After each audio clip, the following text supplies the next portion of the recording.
ધોલેરા નજીક એક્સપ્રેસ હાઈવેના ચાલી રહેલા કામ ઉપર રિવર્સ લેતા ડમ્પરની હડફેટે આધેડનું મોત.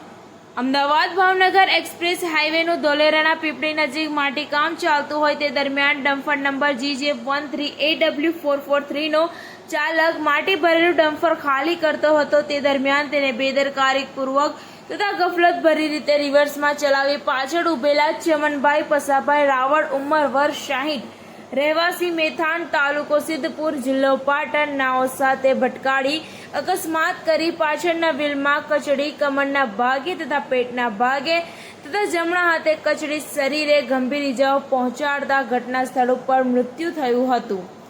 આ અંગે ધોલેરા પોલીસે મૃતકની લાશને પીએમ માટે ધંધુકા રેફરલ હોસ્પિટલ ખાતે ખસેડીને ડમ્પરના ચાલક સામે ગુનો નોંધી વધુ તપાસ હાથ ધરી છે.